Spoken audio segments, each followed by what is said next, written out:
Hi everyone, this is the SIG cluster lifecycle meeting of September the 12th. And yeah, we're just getting started. We're going to start with a release, 1.8 release update from Jace. Feel free to take it away. Great, thank you so much, Lucas. So just briefly, we're in the cleanup stages of getting the branch ready to go. So we're doing daily fast forwards on the 1.8 branch. And sort of the job right now is to do a lot of the pre-release work with documents and release notes and all that stuff. So in terms of deadlines, right now, documents related to code, and you guys have a lot of stuff in the queue.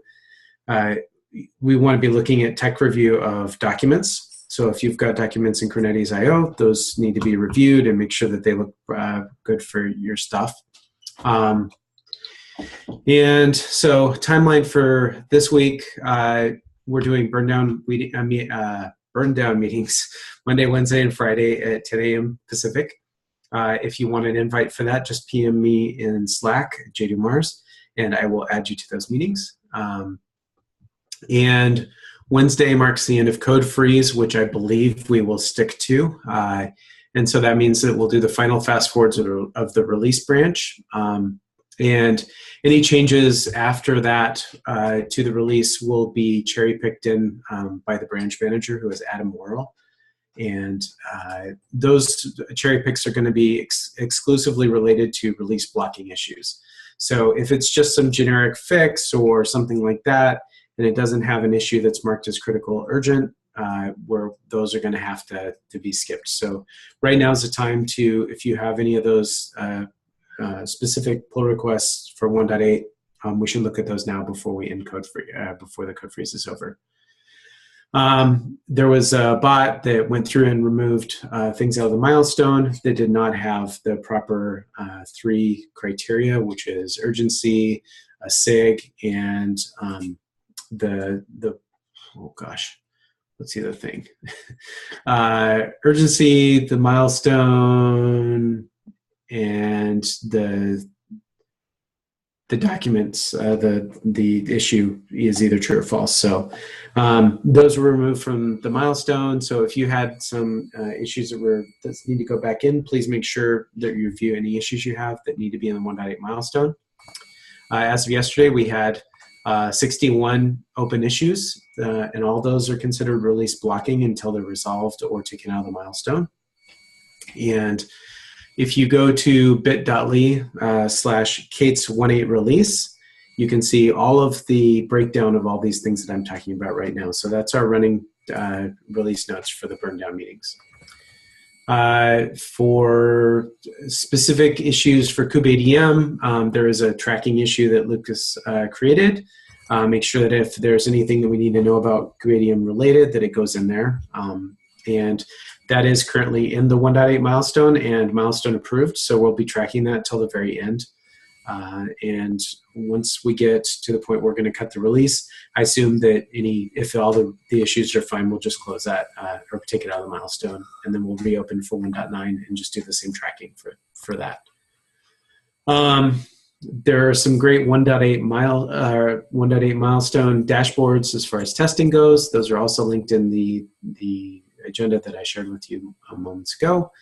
All the feature exception requests that were requested have been granted and have been put in, so we're good there. And yeah, so we're just trying to cruise through all these open issues and make sure that those get handled or removed from the milestone, and make sure that if there's any documentation that needs to be updated, that's also handled. Any questions or concerns thus far about where we're at? When did you say, which Wednesday was code freeze? This Wednesday. This Wednesday. So milestone opens tomorrow. Tomorrow. Oh, cool. Yeah, let me put that in the notes as well. Now I'll paste also a link to the notes here in chat, just so people can see what we're up to. Tomorrow's the next release burn down meeting, so if you're curious, please feel free to attend. Jason, I pulled up the links for release blocking issues and filtered by our SIG. And Okay. there's just one, which is the issue Lucas created about the release tracking issue for kubeadmin, which is basically let's not screw it up like we did before. But I think that means we're in pretty good shape if the only thing we're tracking is let's make our release actually work. We don't have a lot of issues. Fantastic. I haven't actually looked this morning, but if that is true. Now, the one thing I would say, Robert, is that we do need to make sure that if anything fell out of the 1.8 milestone because of a missing label or something, that it's not lost in the wash. So just maybe if you guys could look at all even things that are not in the 1.8 milestone that are tagged with the SIG, just to make sure that everything's hunky-dory there. Yeah, there are 300 total in the main repo, so that might take a while. Well, just do the most recent. I mean, anything that the milestone bot got triggered last Friday, so pretty much it would be something that was modified since like a week ago. So, yeah, I think most of those 300 are bot opened issues, maybe. I think it labels. So anyway, yeah, I'm gonna do an update on the release blocking kubeadmin issue later on here. Basically, we're in pretty good shape, but there's a nasty kubelet bug which we have to fix. okay. Yeah. Just stay in communication with me about whatever you need to merge in, and we'll handle it. We'll make sure that you're in good shape. That's because that's critical path. So. Yep. Are there any other questions, concerns? I don't have a question or a concern, but regarding the major theme section in the release notes, this is Caleb, by the way. Usually, I guess historically, SIG PM has provided these major themes in consultation with the other SIG leads, often in the setting like the leadership summit we had last year. Unfortunately for 1.8, there doesn't seem to be, at least in my personal view, there doesn't seem to be the possibility of continuing that, at least for 1.8. Looking at the features that went into the features repo, it would be hard to drive an overall theme. At least I would not be able to drive an overall theme for the 1.8 release. And so I'm wondering if it makes more sense in the major theme section, well, one, either to drop the major theme section, or rather to instead break up the major theme section by SIG. And the SIGs can put it in their goals, what their development goals were for 1.8, since you all would have a better idea than we would in SIG PM. And it will also maybe help introduce users, Kubernetes users, to the underlying SIG structure, which actually governs the project. Not only so they would not only be able to see the release notes by component. So thought there, and I'll try and post something either on the cluster lifecycle mailing list or if maybe in Kubernetes Dev, since it applies to everyone. I think that's great because it's really starting to align with the overall governance model. I mean, SIG PM was really critical in earlier releases because the themes helped people who are consumers who weren't familiar with the underlying structure to understand where we're going. But now to say that we have a release level themes feels a bit anachronistic. I'm a huge fan of that idea. So, so Caleb, is the idea then that we would have Radhika and Jennifer help curate that section by SIG? Would that be how you'd see that rolling out? Okay. Yeah, that's how I would see that rolling out. Okay. So just to be clear to everybody on the team, either Radhika or Jen will contact you to help get that information. So if you could spend a little time in this meeting to even just decide what are the one or two things that you guys intended to accomplish, and we're able to roll out this release. But I guess, yeah, I don't want to have like an unfunded, if that doesn't sound like it makes sense to y'all, let me know, because I don't want to, I mean, I can't obviously compel you to do any work, but but if that makes sense and you don't believe that the major themes are collectible at the project level, at least for this current release, then I think then, yeah, this might be one approach to solve that problem. I think that makes a lot of sense as well to break it up by SIG. I also have. I'm currently writing a blog post on like SIG cluster lifecycle update. What are the new stuff and so forth. Probably it's going to be part of like 5 days of Kubernetes 1.8 if that's a thing. I don't know yet. Anyway, just ping me one of those who are gonna collect them, and basically it's like upgrades and extensibility are the two major for KubeADM at least. Fantastic. Awesome. All right. Well, that's it for me. I'm going to bail out of this meeting unless you need anything else from me. But thanks for all of your hard work and the issue curation and everything that SIG Cluster Lifecycle does. It's amazing. Super cool. Thank you. Thanks. Bye.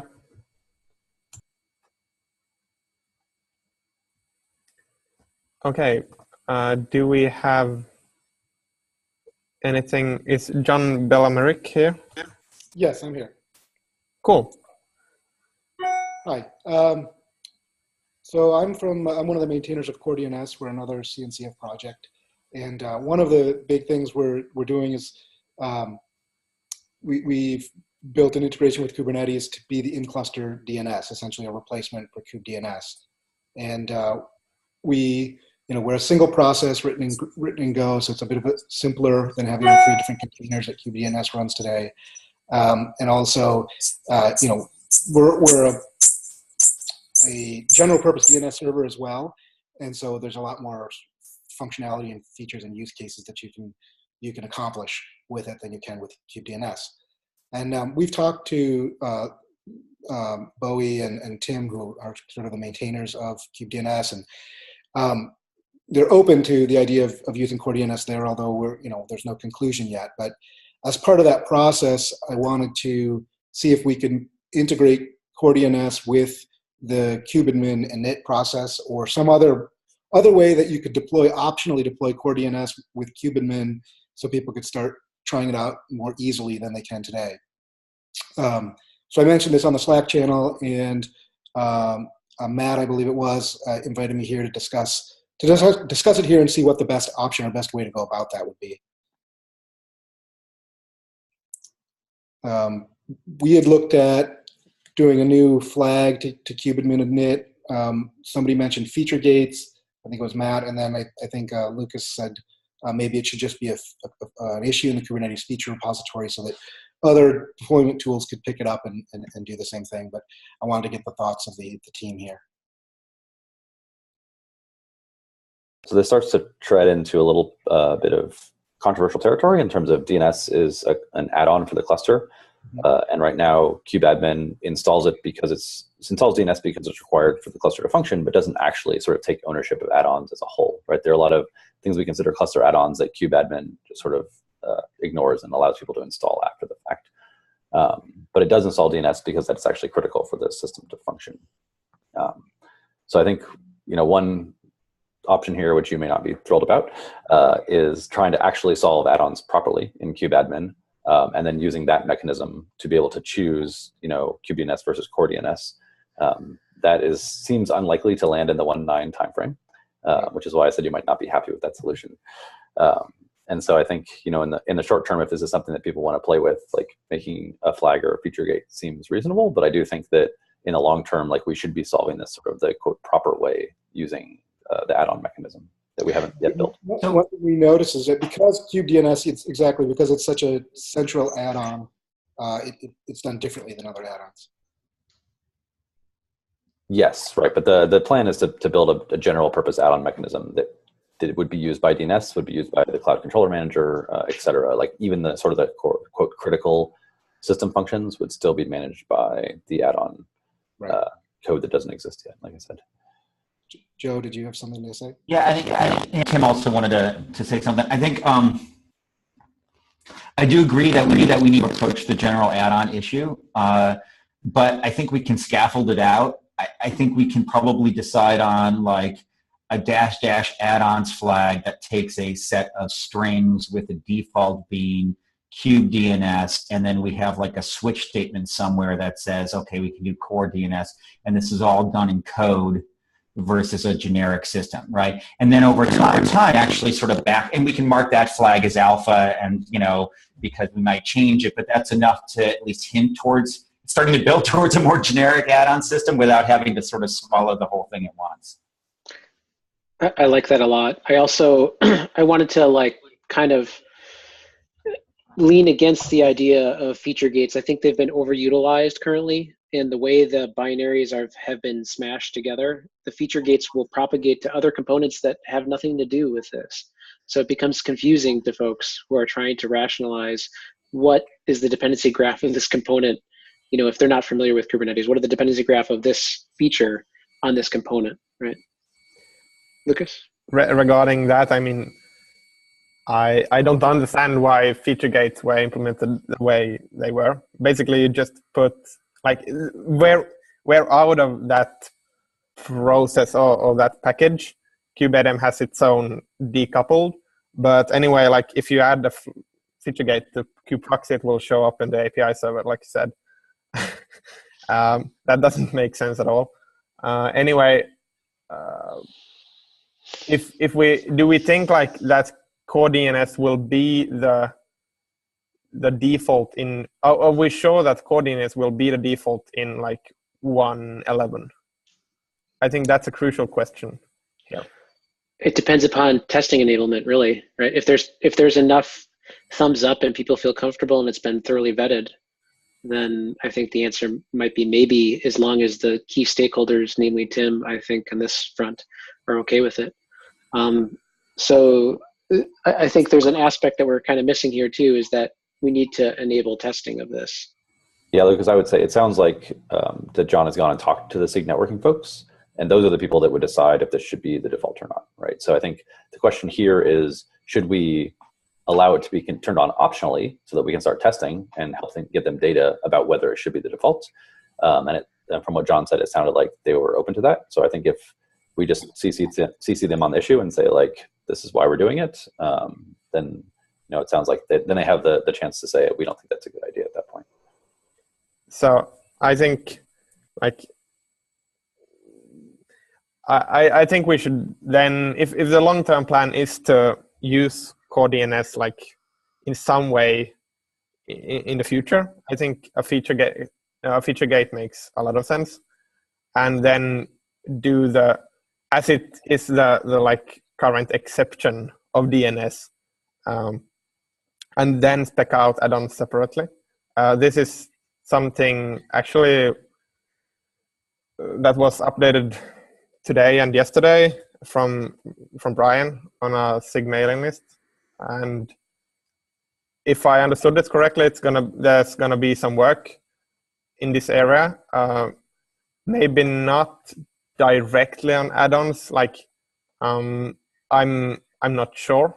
It was a bit unclear to me. But anyway, this is something I'd love to spec out, at least the sign for 1.9. And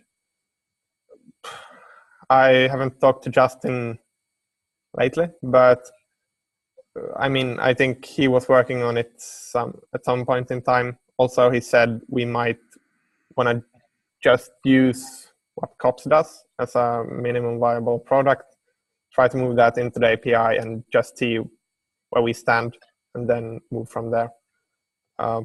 Anyway, for this, I think a feature gate is okay for alpha, and then we can graduate that to beta and on by default in 1.11 or whatever, when SIG network is okay with having that core DNS as a default.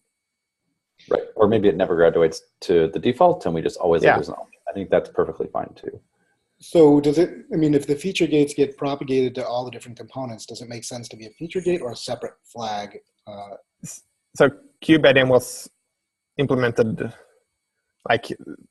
apart from the core. So feature gates in KubeADM doesn't affect anything else.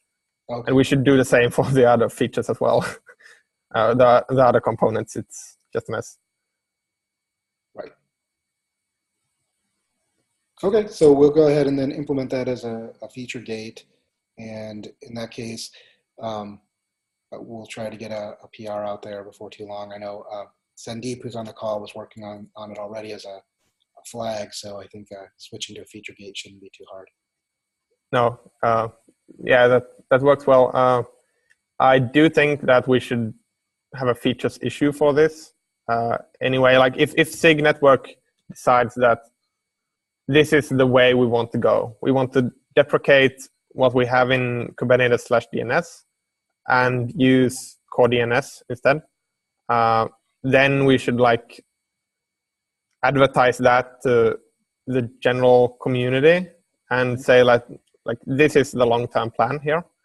You can deploy that on however you want, but kubedns is going to be the core DNS is going to be the recommended add-on to use with Kubernetes. I think that makes a lot of sense. All right, then I'll go ahead and create that issue and tag SIG network on that, and we'll go forward from there. Cool. All right, any other comments? Okay. Then we have Matt. Hi, thanks. So I'm communicating on behalf of the Qspray team. Like, not everyone who's a core is on this call, but can you hear me okay? Yeah, okay. Yes. I just don't see like some wiggling bar like I do in Hangouts. Qspray has been around for a while. It's almost as old as COPS. Not as cool, of course, because they get way more press. But it's been around. It's kind of popular. It doesn't use KubeADM yet, but I'm about to change that. I have some code on review. It's almost merged, but we have to get some things shuffled around. We prefer to deploy Hypercube because it's less bits to download and so on. So there's a bit of a different strategy to Qspray's approach from KubeADM's. So I'm trying to synergize and use some more buzzwords to say that we want to, do things the KubeADM way. I still have some blockers related to DNS and basic users file, but basically we're going to get it up and out the door probably next week, which means we're more or less satisfying the requirements for graduating incubation that were set out last year. We have until October 26th to reach that path. So I'm reaching out kind of in advance so that we can find what gaps there are, what the community prefers we do, and address any concerns. Unfortunately, Mike Denise is on holiday, so he can't be with us today. But he's basically just a thumbs up guy at the end, and you guys are really the people that matter, the people who are in the SIG. Let's see. I can list like how we have a healthy community, regular releases, and so on, but that's not so interesting. How about we talk about features and stuff that really belong in any sort of officially endorsed deployment tool? Go on. Anyone want to speak up? Robert. That's okay. Robert. What was the question? You're really quiet, Chris. What was the question? Sort of establishing criteria for what should a graduated deployer support. All official Kubernetes deployment tools, such as KubeADM and COPS, needs to support KubeADM as the method of standing up the core. But there's stuff that goes around it, like add-ons and how you stand up SED, how you do upgrades, how you do scaling. Some of them enable provisioning and so on. So, okay, so I guess, right now. Go ahead, Joe. Yeah, what I'm hearing is that the goal here is to actually make Qspray be sort of an official project that's not an incubation or what have you. It's a complicated question. I'm not sure that this is the right group to actually set those criteria. It is the right group. What's Short that? answer. It is the right group. It's the only group. Well, I mean, so I'll tell you where my stand on it is, and I'm one of many, and some of this is going to change as we get the steering committee, in place.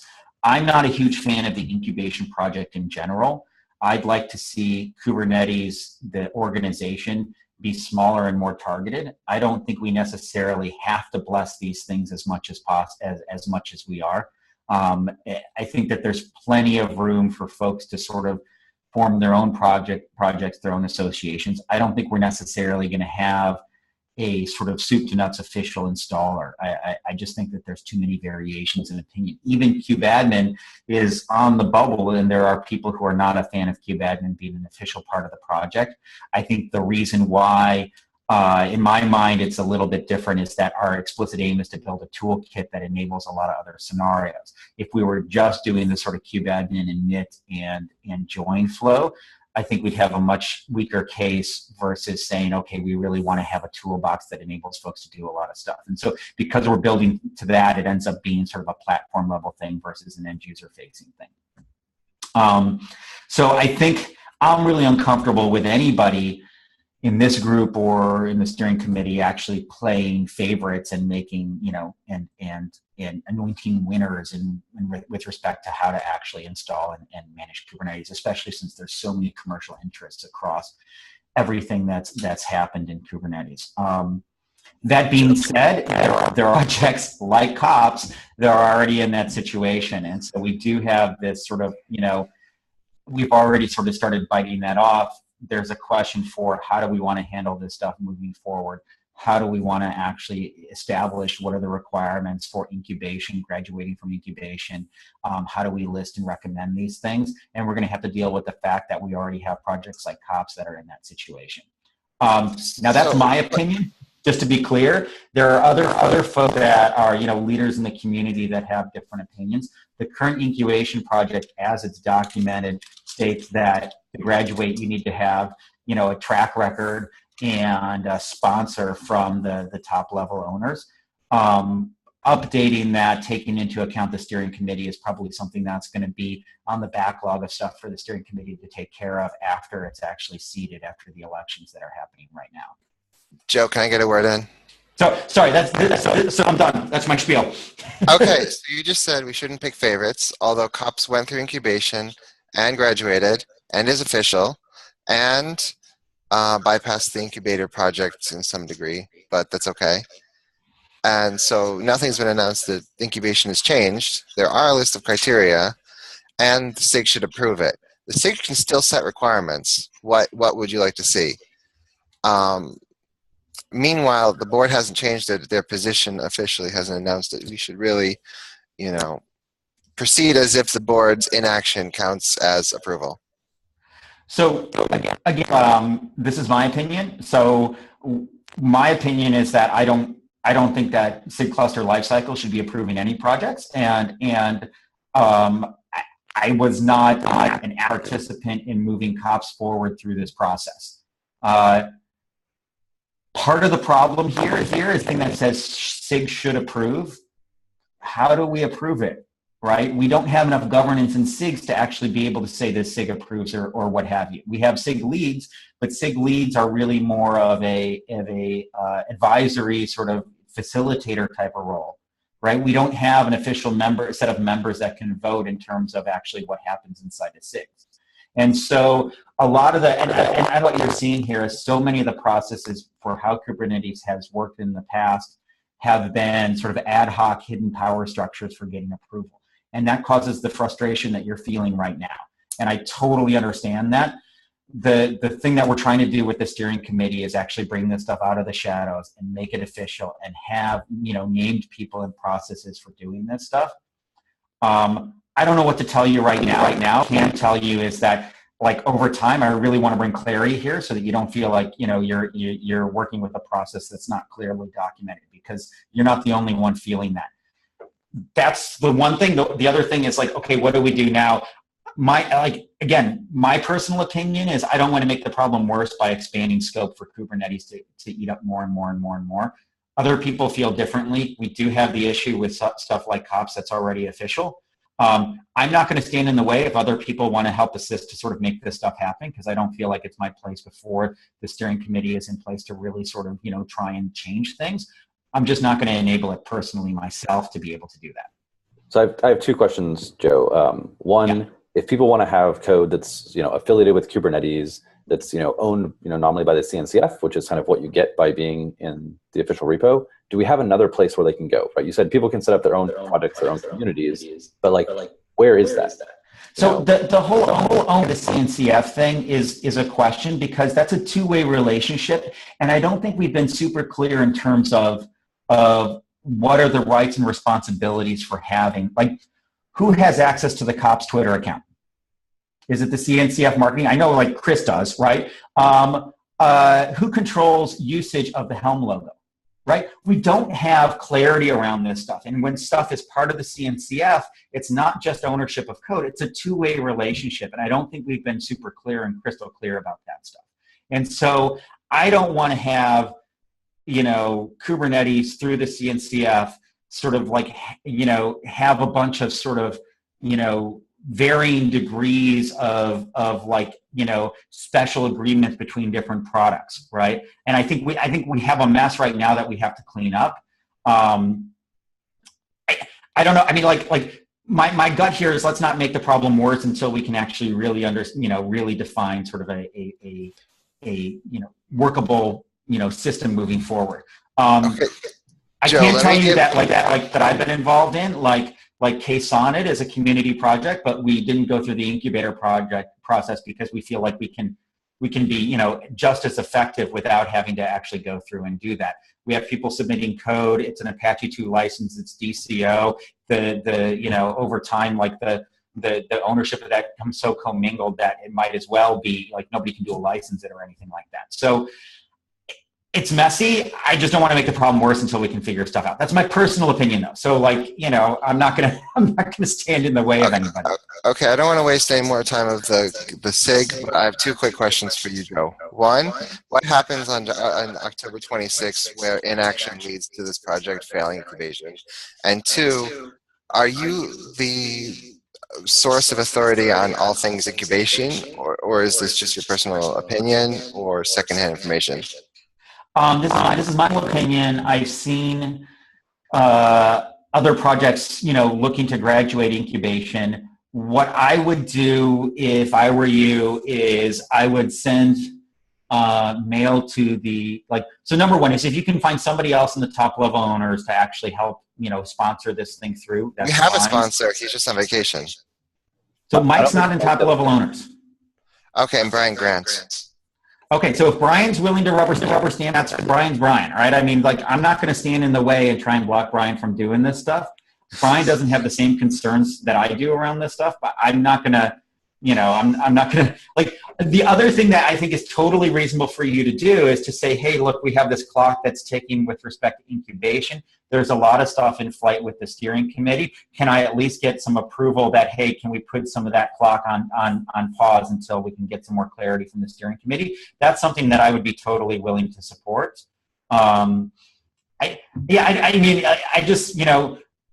don't think we have clear criteria in terms of what it means to actually graduate in terms of responsibilities and rights. And I don't think that we've pretty much just rubber stamp everything, and I don't like where that's taking us as a project. But again, that's me personally, right? I'm not the one in control here. The problem is that there is nobody in control here until we have the steering committee elected. This is unsatisfying. I totally understand. Yeah, and I don't think anybody's going to delete your project on October 26th. Nobody is keeping track of that date except for you. And I think that the intent there was to force forward progress. But as Joe is saying, since we don't have a clear path forward, nobody's going to enforce that forward progress. So yeah, if you want to send mail to the steering committee saying, hey, I'm in the incubation project.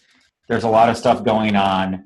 There's this arbitrary clock. Can we put that on hold while we figure stuff out? This mic with Robert saying that I sound terrible. This mic with Zoom, it's just with Zoom because I do my TGIK with this thing and it works fine. So I'm going to switch. Sorry. I would totally support going ahead and doing that. So that's at least, makes you, eliminate some of the time pressure that you're feeling right now. I gotta Okay. figure out this myself. Let's get back to the time to the rest of the SIG. There's a lot left in the agenda. I do think this is a good conversation to start. I don't think that, like Joe was saying, this is not necessarily the right group to solve it, is the problem. So we can talk about what we think are the right solutions, but it's not going to actually solve your problem.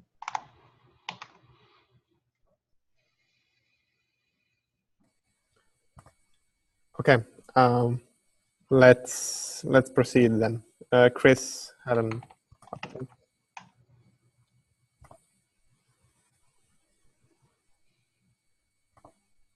We can't hear you. It looks like you're talking, but we can't hear you.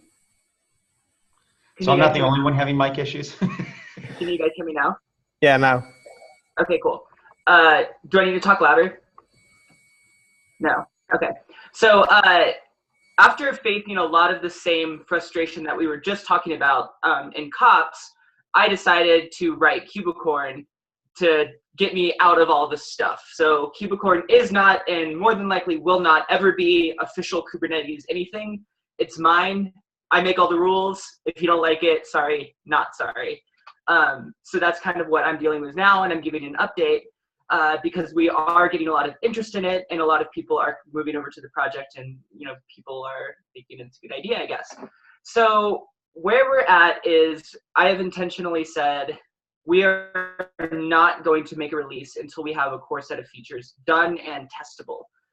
Most of those are done, but there's a handful of outliers that I'm waiting to get sort of coded and kind of hardened a little bit from people just banging on the code base. And those big features are, I want to have an Azure and Terraform implementation that actually uses the Terraform provider to deploy a Kubernetes on Azure using the same API that we're using for everything else right now. We're going to talk more about the API later. Just go with me for now. I want to have an end-to-end testing suite for all 4 of the major cloud providers that we support, DigitalOcean, Amazon, Azure, and Google. And when I say end-to-end test, I mean spin up a cluster, hit the API, validate nodes, and all the infrastructure resources are there as expected, and then rip it down and verify that they all got deleted as expected. And probably do that a couple of times. We're also implementing a new feature called --set that is identical to exactly how Helm does --set. That basically says at runtime when you create a new cluster API, you can do --set and you can override any arbitrary value.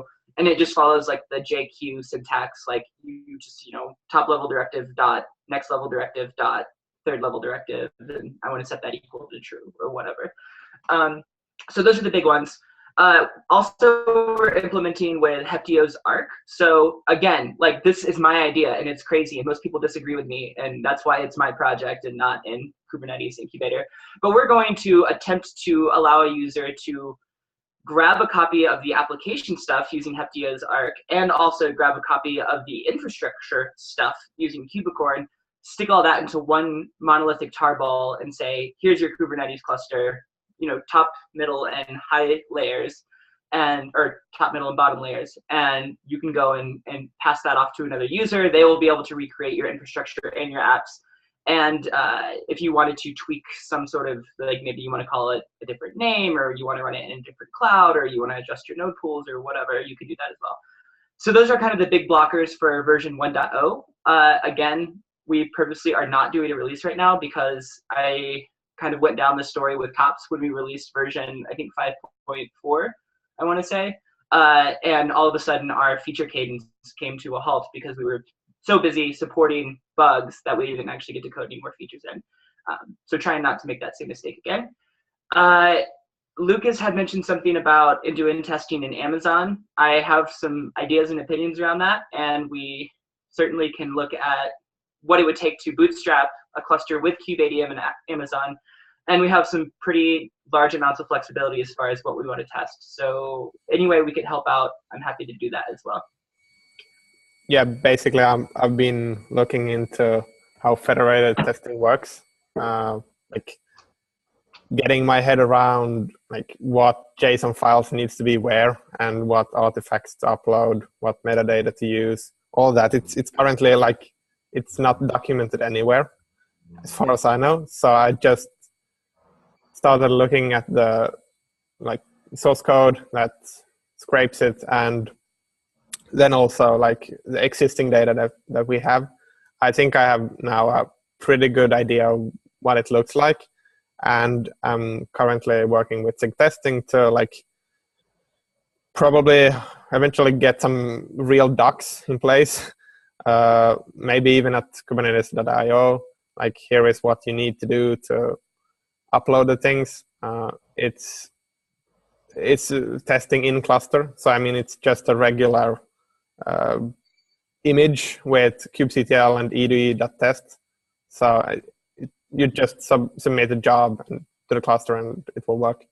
So yeah, I mean, it would be cool to have some kind of more E2E testing for kubeadmin that's not in core, right? So I mean, it could show up in the test grid, or if we ever find something like community test grid, I guess that takes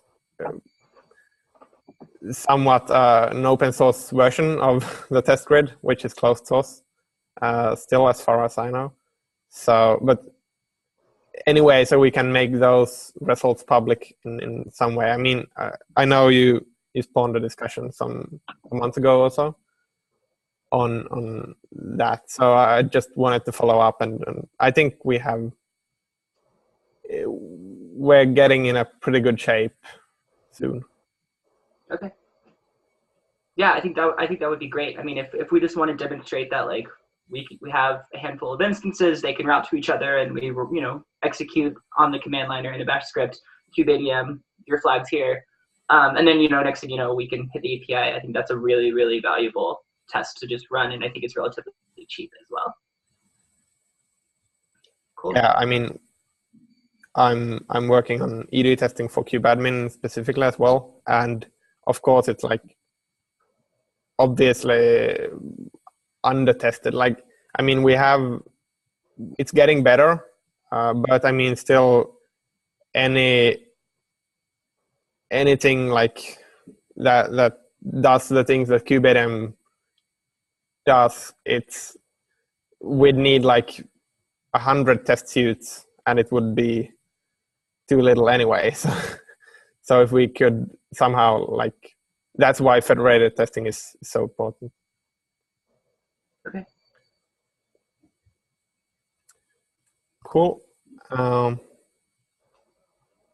Did you want to say something about the cluster API as well? I did. So now that I got done saying that I want to keep my stuff out of the core of Kubernetes, I do think it's important to say that the cluster API presentation of this infrastructure, I very much would like to be involved in Kubernetes. And that's a lot of the work that Robert and myself and other folks at Google and some other people have been kind of working on, is helping to bring not necessarily an implementation of a tool and make that official, but rather an API that we can version that solves the infrastructure problem, that we can sort of say this is the official way of representing infrastructure, and how you guys go and create that, we don't really care about. Again, controversial, feel free to agree or disagree. That's the point. So anyway, there is a pull request in the kubeadm pull request log that I think Jacob put together. It's got some comments in there from me and Zach and Robert. I have not had a chance to really give it as much time as I would like, and every time I start to sit down, I spend like a few minutes and I'm like, no, I need to put more time aside to really think about it. But the good news is that there's a really awesome like empty space in there where it says the kubeadm API goes here, which is effectively a representation of the control plane. And then we have this other concept of, like I said, of node pools. Anyway, feel free to go look at the PR, comment it. We would love to hear your opinions. And I think this is, for all intents and purposes, our working like demo of the direction we're kind of all hoping the API goes. And then after we sort of hammer that out, do a proof of concept, start creating infrastructure in all of the major clouds, then we can say, hey, we've done this, we've thought about it, we have an API, we're all happy with it, now let's go and propose this and get it through whatever incubation or not incubation process there may or may not be at that time. Yeah, just to jump on there also, like I know Lucas, you've been really pushing to try and get like some sort of kubeadmin API out of alpha. And I think some of the reason that we've been hesitant in terms of jumping behind that is because we really want to think about it more holistically in terms of the overall cluster API, because it is a critical component of the cluster that we can describe the control plane. But I would also love for that description of the control plane to be consistent between people who are using a cluster API to describe their entire infrastructure and people who are just using kubeadmin directly, so that it's portable back and forth. And I think having that description be the same is going to be really powerful. And we just need to make sure we get it right so that it satisfies all of those use cases. And so I think people just haven't had the time to like look at the kubeadmin API that you started working on and try to figure out what it would look like to make it fit into the overall cluster API and what it would look like standalone for kubeadmin. But I think we need to make sure we satisfy both use cases. And so I think as we keep pushing on the cluster API, that'll also put momentum behind the kubeadmin API, and hopefully we can get it further along in the next release cycle. Yeah, do we have any official work group? I know it was talked about. I mean, is this like kind of an internal Google plus Chris effort right now, or is it like something something more under the Kubernetes governance, like SIG's work groups? I think Chris had talked about setting up a working group. I don't think we ever set up an email list. We don't have official like weekly meetings that are recorded and posted to the SIG channel or anything. We're mostly just sort of coordinating on Slack and sort of working through the KubeCorner repository as a place to test out whether we think this API is sort of the right shape. And again, like she said, there's sort of a big hole in Jacob's PR that says like, shove the kubeadmin API here.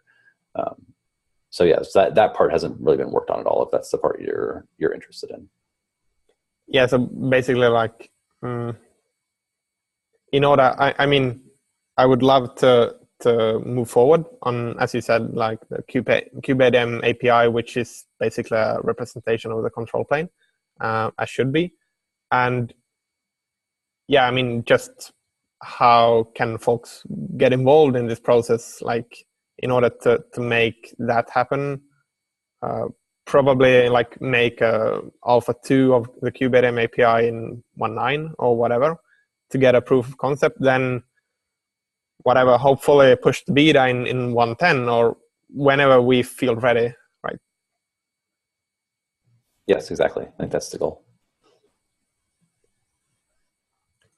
So is there anyone, like, should we talk to Sarah, or who's the person to take this discussion to something more like Kubernetes-ish official?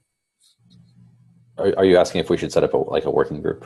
Yeah, a working group, like under the SIG Lifecycle umbrella, if appropriate. Yeah, that seems reasonable. I think that the notion of a working group is supposed to be pretty lightweight as compared to a full SIG, right? So it's sort of like set up an email list, shove something in the community GitHub site, and then we can use that email list to coordinate. That seems reasonable. I can do that. I think that sounds really good to get the discussion going. I mean, ideally, working groups sort of cut across different SIGs.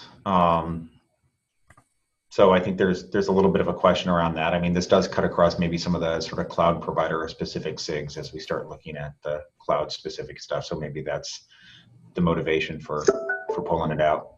Yeah, I mean, I think the main thing is like, Chris has mentioned when we started this process that, a lot of people at SIG AWS were already talking about this. And when SIG Azure started, they were already talking about this. And I think the same thing is going to happen when SIG GCP starts. And so it really is sort of like, can we pull some of those people who may not come to this meeting into that working group? I will also mention that there's a working group for kubeadmin adoption, which is strictly a subset of this SIG, but it's still called a working group. Yeah, and also we we have a cloud provider refactoring work group starting tomorrow. That's indeed cross-cutting, but anyway, I mean, it's not exactly the same as like your work group's goals, right? With like design a cluster API versus what's starting tomorrow, 10 a.m. Pacific time, whose goal is like strip out the cloud providers out of core and try to do something better. I mean, and this all goes as what Joe mentioned earlier, like what is core, what is not. And there's a lot of people thinking about it. And also, like, what should we do with cloud providers? The work group's goals right now is like make it possible to run your cloud provider out of core first. Then we can have the discussion like what should happen with the existing ones, etc. So yeah, I mean, that's starting tomorrow. Feel free to come and discuss if you want to know how to write your own cloud provider integration. What's next on the agenda? So right now we have on the documentation of Kubernetes, in the Kubernetes documentation, that we list our implementation alpha, as we at the 1.7 time knew that Bootstrap tokens would change. We knew that like some resource names weren't the right ones. We didn't like use the right RBAC names, for example, had some mistakes there, etc. Should we declare it beta now when we have beta Bootstrap tokens and all the like resource names are as they should and have upgrades in place? What do you think? I mean,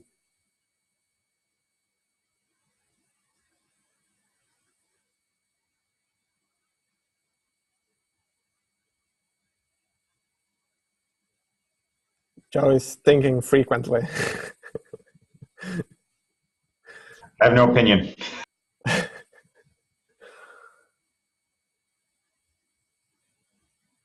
It's mostly a like use-facing thing. Like, are we satisfied with what Kubernetes does right now, or do we see large changes coming? I don't necessarily have an opinion either, but my impression is that maybe people haven't taken the alpha label that seriously. So that sort of de facto it's already ready to be called beta. Yeah, I think so. I mean, I know there's going to be some changes when we do AJ, the like Kubernetes init join way. But I mean, that's going to be alpha gated behind a feature gate, etc. So I think we're pretty safe right now to just say like what Kubernetes does now is you can like build stuff on top if you want to. But this is more like documentation-ish thing, which we're coming to. Then we have the moving on. We have a potential release blocker, a bug in the kubelet related to a new host path type thing. Basically, there's a new in the host path struct. There's a new field called type, and that has a bug which makes kubelets panic at head. And fortunately, the Kubernetes IDEs that I set up last week caught this and haven't been green so far due to this bug. The author of the feature is working on it, and I think it's going to be fine. Anyway, that's mostly SIG storage, but a heads up if anyone wonders why Kubernetes IDEs are red right now, some of them. I enabled a pre-submit job for Kubernetes. It's working, but less than 10% of the times it's run due to a pro bug, which makes it deadlock somewhere before even spawned. And I've now created the 1.8 ED jobs for like CI. Kubelet client certificate rotation is now enabled. And the PR link. Basically the only one only thing that's in the 1.8 milestone that Jay's talked about, but that hasn't an owner, is EDE testing of the self-hosting mode. Just a heads up. Then we have Jessica. Do you have an update on the upgrades, EDE upgrades thing? Sure. Jamie is helping me now, so between the both of us, I'm pretty sure we'll have something before 1.8 gets out. So I have a question, actually. Are we supporting kubeadm init as an official way to upgrade, or not, for 1.7 to 1.8? Oh, I don't think so. I think that was just a workaround we put in for 1.6 to 1.7 at the last minute, because it was the only way we could get it to work. And now that we have an actual upgrade command, we should be using that. Yeah, I mean, for example, I had to do some things that upgrades bootstrap tokens, and that bootstrap tokens wouldn't be upgraded and probably not work in 1.8 if they did the init. Yes, that is exactly what doesn't work from 1.7 to 1.8 if I try to use the unit. Some bootstrap error. Okay, cool. In that case, I won't bother trying to fix that. Yeah, cool that you're asking. Yeah, that's the case, and that's why we did part of why we did the kubeadm upgrade command. Cool. I saw Jamie's PR and commented on it. Looking forward to the MVP there. Thanks. And the last minute, Fabrizio, are you still here?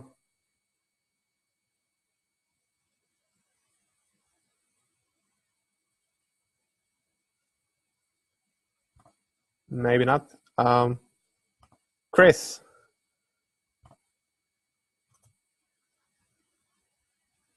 Can you guys hear me? A little.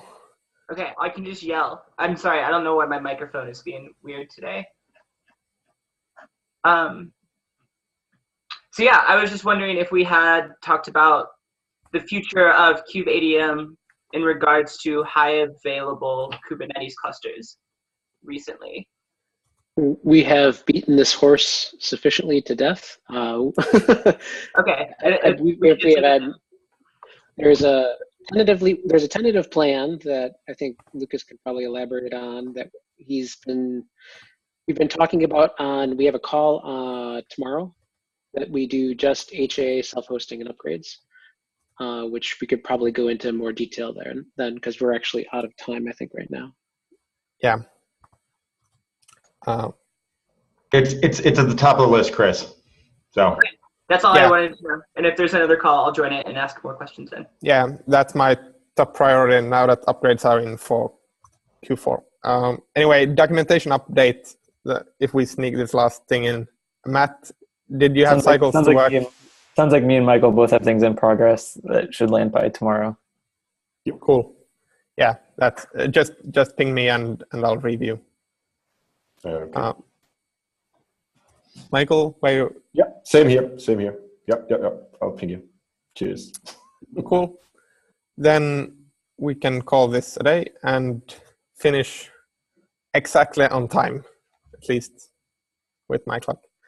The kubeadm adoption working group is starting now. I'm going to close this call. I have to get it recorded and then reopen the session in a minute. Thank Bye. You. Bye.